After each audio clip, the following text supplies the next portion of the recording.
as the crow flies on the Vance Crowe podcast. Lyle Benjamin, welcome to a coronavirus podcast. Thanks, Vance. I'm all set. Where is that mask from? That's an old Czechoslovakian mask. I got it probably, 20 or more years ago. I got a pair of them. They were like $7 or $8 on some website back then. And I was doing some personal training that involved that sort of thing, and I picked that up. I've got much better ones now. So, Lyle, you are the former president of the Montana Grain Growers Association and a farmer for many, many years, and now you work for an ag chemical company up in northern Montana. When did you first have coronavirus hit you that this is actually a pretty big deal? I would say in the last couple of weeks is really when and this week has really been when it's hit as a major deal. I've been aware of it for a few months, and I thought, it's a Chinese problem. It's it's over there, kind of that mental distancing thing. Because China's dealt with SARS, they've dealt with H1N1, they've had all these things that they've dealt with that really haven't impacted us, and so. Even last year, it wasn't that, or last week, it wasn't that big a deal. And then Sunday night, we got the text that the schools were closed in Montana. And the next morning, the boys get up and they just ate breakfast and went out and grabbed a couple books and were reading them, which is, a little bit different. And then as I'm in town doing my egg business thing, I'm realizing restaurants are closed and they have signs on the door that says takeout only. And that's been... that happened, I think Wednesday is when that happened here locally. And we're starting to see this avalanche of Canadian snowbirds go north to try to get back into Canada so their health care stays intact. They lose their Canadian coverage if they stay in the U.S. and get the virus. So those kinds of things are really starting to lean forward. I was at the FSA one day and they had a 8-question, they had the doors locked and an 8-question page to fill out before you were allowed to come in and do business with the FSA at the government level. What is the FSA? So that's the Farm Service Agency. They deal with the implementation of all the farm programs, the ad hoc disaster programs, conservation programs, and all of the things that are kind of the farmer interaction between farmer and government. The FSA handles that. So we probably spend a week a year in that office doing different kinds of paperwork as a farmer. And it's, so that's a big deal to have that difference of restriction. Normally you walk in, you walk over to the desk that is the one you need to talk to, and you sit down and have the conversation. And now all of a sudden it's by appointment only. They unlock the door, you fill out the questionnaire, you print your name, you sign it, and then you're allowed in. So it's just this whole different, level of interaction. And what's on the questionnaire? I keep hearing people talk about at the New York Stock Exchange they had to do a questionnaire, and now you're telling me a questionnaire. What are they asking you? It's pretty simple stuff. In this case, as I recall, it was, have you been out of the country in the last 14 days, excluding Canada? Have you interacted with anyone from out of the country in the last 14 days? Are you feeling well today? Do you have a cough? Are you feeling any breathing difficulty, and do you feel well enough to be in our office today? So those sorts of questions. So not complex, in-depth questions at all, but they do get to the heart of the matter, I think. And when you think about filling those things out, you think it's a good thing? You think it's overkill? You think it's a way to make people feel better? What do you think on that? A week ago, I would have kind of giggled at it and said, this is a CYA thing, so somebody's covering their tail. And now this week, it feels a little different, especially as we've seen this huge avalanche of everybody's doing it. If it's one thing, if it's just a government office, you think, they're just doing what came down from DC or whatever. But now that we're seeing all these local companies do the same thing, my farm insurance company sent out a text yesterday that was to the very similar effect. They've closed their lobby. All business is email or phone only. They have a questionnaire if you do have to have a face-to-face conversation. And again, it's the very same dynamic. Historically, we have a very open relationship with that company. And you walk in, you grab a cup of coffee, and you go back and you sit down and visit with Corey about whatever it is that's on your mind. And it's it's a really different dynamic that we're in now. I've never seen anything like it. So, why don't you describe where you live? Because you're actually in a very interesting geographic position, considering that yesterday the U.S. and Canada just closed the largest peacetime border maybe in the history of civilization. I live in north central Montana. My house is 2 miles from the Canadian line. Sweetgrass is 14 miles away. That's our port of entry into Canada. The Canadian side of the border is Coots. Our side is Sweetgrass. We call it Cootgrass just kind of as a local name, and that's the nexus on I-15 of all of the travel, or the majority of the travel out of Montana into Canada. So that's the corridor from Edmonton to Houston. And we see an enormous number of trucks that are carrying oil freight back and forth between Edmonton and Houston, between the two oil centers. And obviously I-15 runs all the way down to San Diego, so that it's a major nexus into Canada. That border's slammed shut now. What do you think that when you say it's slammed shut, it means that used to be people were basically driving through, they'd check in with customs. How long did it used to take to get across that border? That was a 45-second to 2-minute interview. Typically, you'd pull up, throw your passport out the window to the guy. Depending on his sense of humor, he'd either greet you in American English or in French. And occasionally, depending on the officer, you'd get Blackfeet greeting, which was kind of interesting. That's our local Native American tribe that exists on both sides of that border. So 2 minutes, hand your passport over. He'd say, "Do you have any booze, alcohol, pepper spray, firearms?" And you'd tell him, nope, and not that kind of a trip. And, he'd say, how long are you going to be in Canada? You tell him, I'm just running up for farm parts. I'll be back this afternoon. He'd say, great, have a good day. He'd hand your stuff back and away you go. So really it was other than slowing you down on the interstate, it was not a big deal. And now all of a sudden, it's when we tried to go over yesterday to get a tractor and a trailer I have across the line, it's a 14-day quarantine on the Canadian side if we crossed, and then another 14-day quarantine on the U.S. side when we come back into the U.S. That's 28 days worth of time that I don't have. Oh my God. I mean, you told me, so full disclosure, Lyle and I talk all the time. I think, Lyle, you have been a great help to me in preparing for how to think about this crisis. But you had told me, hey, I think I'm going to quick run up and get this tractor trailer I got on the other side of the border just to make sure it's over here. I didn't realize, one, when the Canadian border got closed, I sent it to you and you were like, yeah, I know. But what did you actually go to the border to find out, hey, can I get over there and get that thing and come back? No, I've dealt with the border enough with quirky things before that it's easier to call in and find out what's going on ahead of time. So my neighbor and I did call in and just see what we were dealing with. So I didn't want to waste the time to get up there and find out that you're jammed up. The other piece that's in play here, right now the snowbirds are coming back, so everybody is coming from Mesa and Sun City and Palm Springs headed back for Canada to get back in the country. And so right now the line to get in the border, with or without the coronavirus scare, it ranges from a half mile to a mile long at that port. And because it's all motorhomes and people that have been there for 2 to 4 months, and so they've got a lot to declare. It bottlenecks the whole border. I didn't want to get stuck in that with my big truck and sit there and then get up to the port and find out I can't go in. So I just called ahead. What's going to happen with truckers? They're not going to make the people carrying lumber and milk or whatever goods are traveling through that border. Are they going to quarantine them 14 days on each side? I don't know how they're dealing with that. My understanding is that commerce is not affected largely. I don't know how that looks. I'm guessing that's an admonition to the trucker to stay in your cab and don't interact with people as you go north. That's the only way I can see that functioning, because it's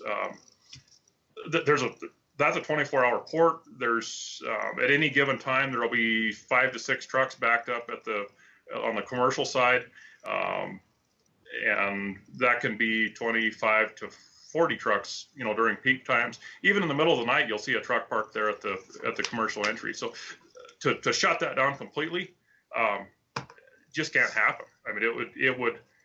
That's a supply line to Canada. Canada imports an enormous amount of U.S. product across all categories, both truck and rail. The CP the Canadian Pacific Rail and BNSF have an interchange there, so the trains that are going north, they can trade off power and bring the trains back and forth.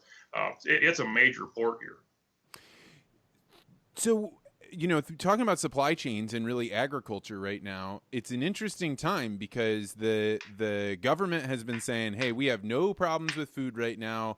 The lack of stores, food in the stores, is because people are going and buying 3-4 times what they normally would have, and so they got to keep up with that demand. But you're in the ag industry that has to plan several months to a year or more out. What are those supply chains looking like right now for people that are about to start planting? How far are they away from planting in Montana right now?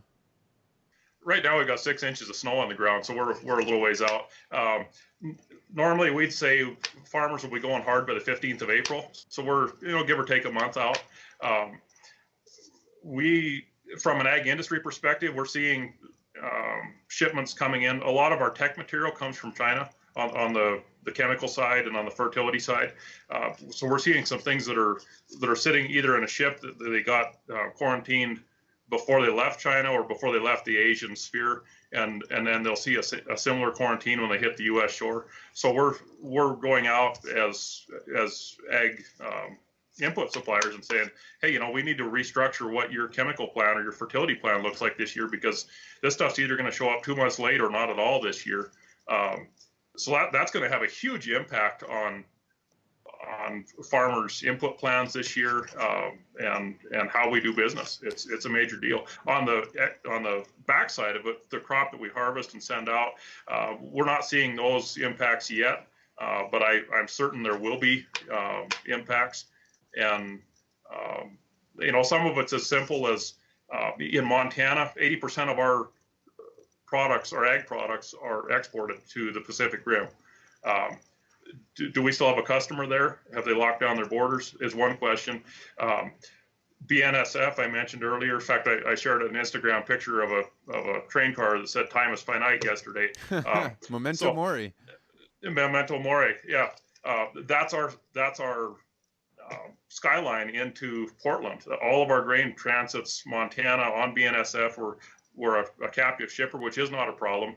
But if you start losing your train crews to this virus and your trains just can't move, that's a huge deal. We see, so the elevators are moving a train a week. That's just Montana. I think we have 17 or 18 of those shuttle facilities. So that's 17 or 18 shuttle cars, or it's 110 cars per train unit a week that are leaving Golden Triangle, so 150-mile circle here in Montana where I'm at. That's all got to go to Portland on those things. So if our train crews start dropping to this sickness, that's a big deal. The downstream logistics are huge. You're out as far as I have known, I've always thought of you as being really remote. So is this something you're worried about with Corona? Or are you like, hey, it's probably not going to spread up here, or we've got more time? How are you thinking about this? That's how I thought about it. And I think I even think about it that way today, that we are remote. Our county is so sparsely populated. We're considered to be a frontier area. We actually went from rural to frontier. We were downgraded in our oh, you were kidding. I thought you were kidding. No, we are actually a frontier by some demographic numbers and different things. We're a frontier area, so very, very sparsely populated. My old farm, we were 6 miles from our nearest neighbor. So it is a sparsely populated area. Where my kids go to school is 400 people in that little town. So I thought, we're probably not going to see any effects. Here a couple days ago, we have our first case leave the county. So, all of a sudden, wow, this is a big deal. It has hit us here. So that kind of goes with your mind a little bit, when you felt like you're in this isolated bastion of high desert, and then you get a patient that tests hot for coronavirus. Yeah, I think that was in our talking something that surprised me, because I think people always have had in the back of their minds, hey, if things go really wrong, I'm going to go into the mountains, or I'm going to go find that cabin way far away from everybody. But if Lyle Benjamin isn't isolated away from everybody, like, I don't know how much more isolated you'd have to get. It's pretty quiet up here. So, how are you spending your evenings now that there's a quarantine? And is your life changed in any way? That's an interesting question. The initial response to this was, man, the boys are going to have 2 weeks off. This will be kind of fun. We'll go do things. And yet the reality is, as both arguably a farmer and now as an input provider for farmers, my days really haven't changed. I'm going out, I'm seeing clients, I'm doing my thing, I'm taking products to guys and figuring out what they need. So I'm still coming home at 5 or 6, having supper, and we're hanging out. The boys don't have homework at this point, so now it's just sitting around reading books a little bit. The boys want to play a board game or something, which still isn't really that big a change because we've got a pretty tight family life, and that's kind of how it always has been. So within our household, at least, it really hasn't changed how we do things a lot. I was on Twitter here the other day. I was posting some of the books I wanted to read during this 2-week hiatus that nothing was going to happen, and honestly, I haven't had time to do that. It's just been life is normal, kind of. So yeah, I keep thinking I'm going to be able to get to this long set of books, and I think for a couple of reasons I haven't. One is that there are so many more people talking, texting, tweeting, sending things that I realize that I have let my brain be completely addicted to that cocaine of just like what's going on, who's talking, who's got new information. And I sit down to read a book and I get 2 or 3 sentences in and I'm like, I bet there's some new news. And then the other thing is I've been trying to think of like, what do I need to do to be ready if this goes on a really long time? And so a lot of my time that I thought I was going to spend reading books has really been spent reading like, what do you need to be thinking about? What are items that you'd really want to have if things were really prolonged?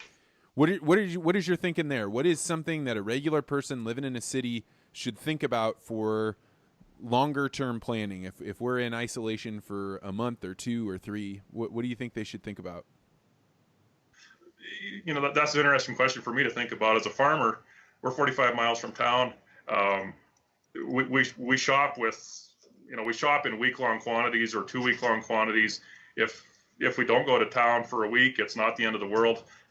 We're probably sitting on a month to 6 weeks worth of stuff at any given time. It's just our rural reality. We've got 3 freezers at home. They're chock full. Actually, supply management's a bigger deal. So from a city perspective, I go to town and I see somebody picking up a chicken steak and a 6-pack of beer, and that's supper for that night. So their supply chain is 12 hours long, in that household. So I think it's important to look at your pantry and say, how long can this pantry last me? If the grocery stores run out, which they seem to be struggling right now to keep up with this demand, it's not a bad idea to have a well-stocked pantry of things that are going to store for 6 months or sometime, whether that's pasta, spaghettis, rice, beans, potatoes. We go through potatoes. If they don't sit around too long, they're good. If they sit down in a warm spot, all of a sudden you get this potato with 17 eyes coming out of it, and it's ready to, you've seen it. It's ready to seed. So managing those inventories are important as well.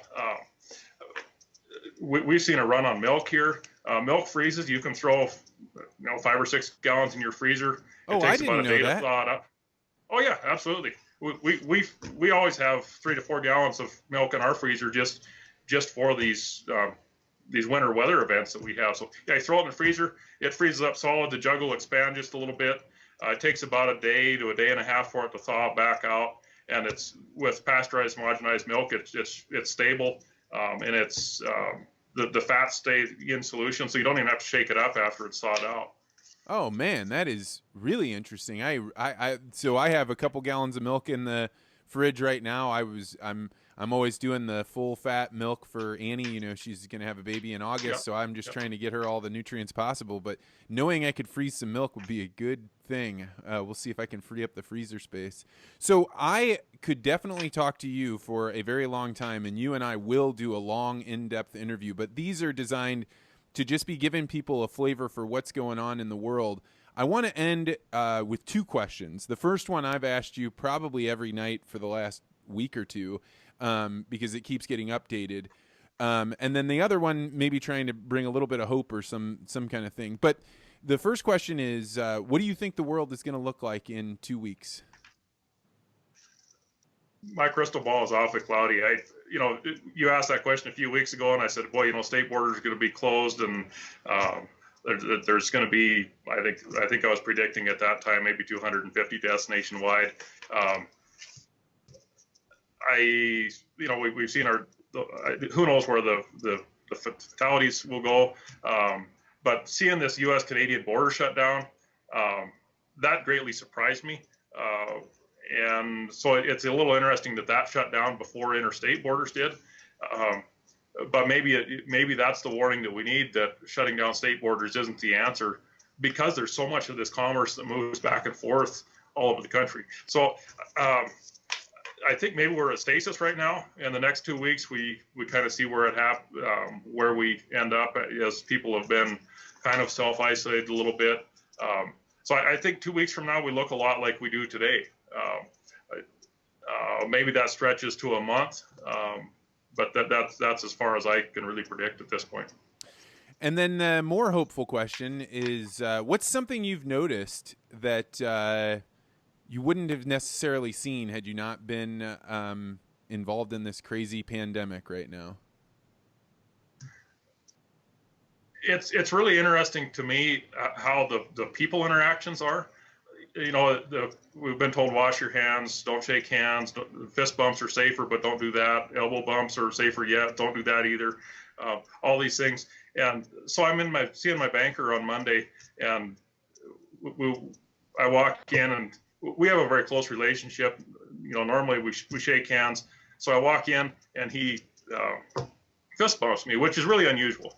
And we sit down and we talk about my banking stuff for about an hour, and we talk about how the bank is dealing with this. And we get up, and so it's on our minds. We've dealt with this coronavirus within the conversation, and I know what his protocol is. We get up, and we both simultaneously reach out and extend our hands, and we shake hands to finish that conversation. So the power and the connection between people, I think, has strengthened in this virus. And to me, that's a sign of hope and progress for us, that the people connections in our communities are not breaking down, even as everything else seems to be kind of falling to dust around us. The people connections are either holding up or they're getting stronger. To me, that's great. I see that entirely. And, we've had a few packages delivered from Amazon and UPS. And every time I see one of those guys, I holler to him, like, you're doing the Lord's work. Like, please, just keep going. And I used to just kind of ignore those guys. They were just a person that dropped stuff off at my house. And now I see them as a vital part of American society and really keeping us all safe. So I completely take your point on that. Lyle, I would talk to you all day. Of course, I know you have a busy day ahead of you. Thank you so much for being my first person doing these. I don't know what I'm going to call them. I'll come up with a name for it at some point. But thank you very much. Absolutely, Vance. It's so much fun to visit and talk about the events of the day. Stay safe out there, buddy.